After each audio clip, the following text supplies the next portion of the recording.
Welcome to another episode of the Catholic Novel. I'm Father Robert Lauder, priest of the Diocese of Brooklyn. Today we're going to talk about the fifth novel that Walker Percy wrote. He wrote 6 novels. The fifth one is The Second Coming. And as I mentioned on another show, I am appreciating Walker Percy even more deeply than 20 years ago when I wrote a book about him. The reason I'm admiring him so much is he seems to be so on target. Somehow our society has missed or forgotten or denied or something the mystery of human person. And once you plug into the mystery of human person, all sorts of things open up, especially the existence of God. So rereading these books by Percy has really been wonderful. The Second Coming, I think all 6 novels by Percy are good. The Second Coming deals with Will Barrett. Now, Will Barrett, you may remember, was the main character of The Last Gentleman. And you may also remember that the ending of The Last Gentleman is a little bit ambiguous. Does Will Barrett make a leap of faith or doesn't he? My interpretation, when I read it and when I gave a lecture on it, would be, oh yes, he did make a leap of faith. But as we pick him up now in this novel, 20 years later, he's still adrift. He's still trying to find himself. He's still stuck in what Percy liked to call the malaise.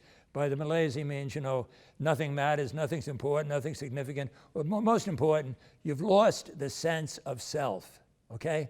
So Will Barrett, at the beginning of this novel, decides he's going to try to find out if there is a God. So he's going to test God. He's going to go into a cave, take almost nothing with him. I think he takes a flashlight and some tranquilizers, and wait for some sign from God that there is a God. And of course, when he's in there, and he's in the cave, he gets a toothache. And in trying to leave the cave, he slips and falls and lands right in what you and I would call a hothouse of the character named Allie, whom in the novel he eventually falls in love with. Now, is that providential that he gets the toothache and falls? I think it is. I think he got his answer from God. Okay. Now, just a reminder now, for Percy, Kierkegaard and Gabriel Marcel, who is my favorite philosopher except for Thomas Aquinas, Kierkegaard and Marcel are the 2 existentialists who had the greatest influence on Walker Percy. Every Percy novel relies on Kierkegaard's, what he calls 3 stages. Everybody lives on one of 3 stages: the aesthetic, which is complete commitment to sense pleasure; the ethical, which is a kind of a stoicism. Be right, do the right thing, keep your commitments, be loyal to your duties, but no sense of the transcendent, no sense of God at all. And the religious, which involves a leap of faith, okay?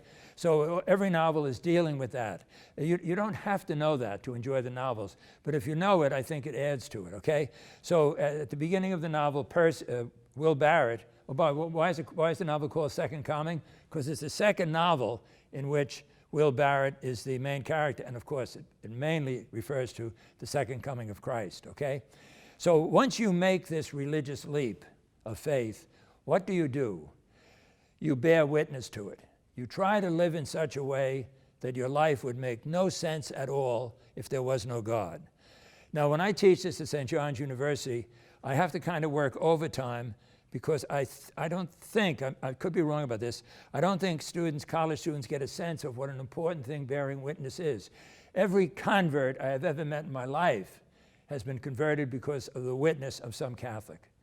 This is what we're like, and I think probably any Catholic who I ever met who left the church left because of some sin that some Catholic committed, okay? So bearing witness is a big thing, especially if you emphasize freedom. If people are free, I can't make them converts. I mean, I can tie them up and drag them into church, but what good is that, okay? So you try to challenge their freedom, inspire them, encourage them, provoke them, okay? Let me take an example I use in class. Suppose I'm talking to a class of St. John's students, and I refer to Kierkegaard, I refer to bearing witness, and they say, look, we got to make some converts. And they know where there's an atheist living. They grab the atheist, they bring him into the classroom, I pour water on him, I say, I baptize you in the name of the Father, the Son, and the Holy Spirit, okay? He gets up, he says, I'm suing you, Father Lauder, I'm suing the university, I'm suing all these guys who dragged me in here. See, I say to him, you can't do that. You're a Catholic now. See, he is not a Catholic. He is just a very wet atheist, okay? I can drown him, but you can't make somebody a Christian. It can't be done. All right. So Once you're on a search, you're looking for signs. Remember this is in the moviegoer too. Bing Spalding is looking for some signs. So there's two passages I want to read to you. One, Will Barrett is talking about Christians. Are they a sign to him? And then the other one, he's talking about unbelievers. Are they a sign to him, okay? I think both of these are very good. I particularly like the second one. I'll tell you why in a couple of minutes. So this is Will Barrett talking, okay? I am surrounded by Christians. They are, generally speaking, a pleasant and agreeable lot, not noticeably different from other people, even though they, the Christians of the South, the USA, the Western world, have killed off more people in recent centuries than all the other people put together. Yet I cannot be sure they don't have the truth. But if they have the truth, why is the case they are repellent precisely to the degree that they embrace and advertise the truth? One might even become a Christian if there were few, if any, Christians around, okay? So he's satirizing the fact that, unfortunately, many of us as Christians seem as mediocre as people who don't believe. We don't seem to be any difference. Now he talks about the unbelievers. He says, the present-day unbeliever is crazy because he finds himself born into a world of endless wonders, having no notion of how he got here, a world in which he eats, sleeps, works, grows old, gets sick, and dies, and is quite content to have it so.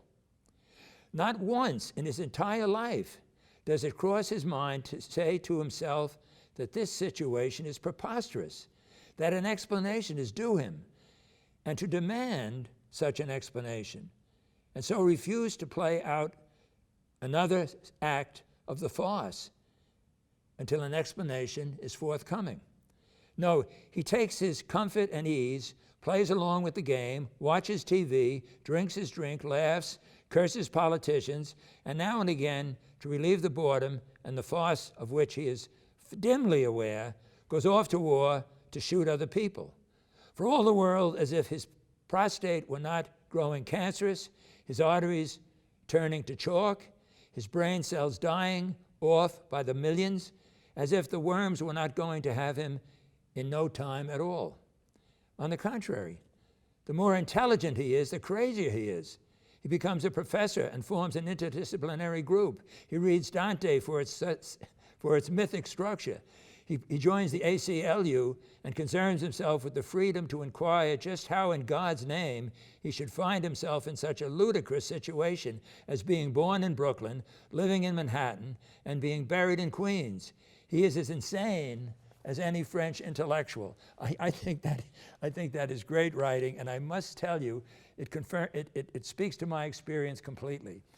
I am bothered by people who can't believe in God and can't believe in life beyond the grave, but I'm much more bothered by people who don't think whether there is a God or isn't a God is an important question. I'm much more bothered by people who think that whether there is a life beyond the grave or isn't a life beyond the grave is not an important question. That's amazing to me. Whether there is a God or isn't, everything changes depending on what your position is. Whether there is a life beyond the grave, everything changes, okay? And apparently there are many people who can live today without thinking about these things, without being concerned about these things, without trying to make some kind of decision. Now, I don't get any sense of an emphasis on community in Kierkegaard. And Kierkegaard was engaged to Regina Olsen, and he acted in such a way that eventually the engagement broke off. And he claimed that he did this for religious reasons, that Regina was going to be an obstacle to his apostolate for Christ. Walker Percy, in his novels, if the main character is redeemed, it's through a woman. The main character is always a man. It's through a woman.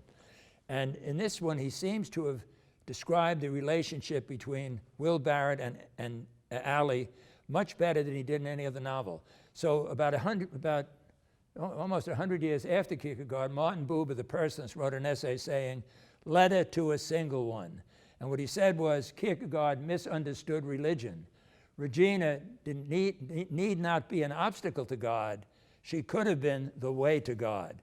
And that's what Percy weaves into this novel. He also weaves in a bit of a Catholic dimension. Let me explain that to you. So near the end of the novel, Will Barrett goes to see a priest, but he's an Episcopal priest. And he's a very saintly man. He seems a little bit spacey, okay?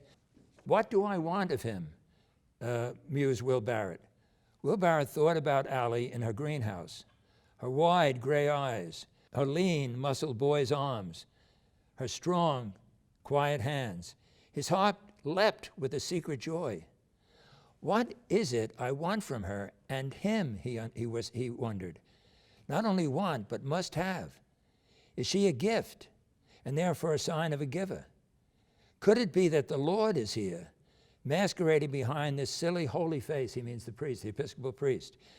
Am I crazy to want both, her, Allie, and him, capital H, God?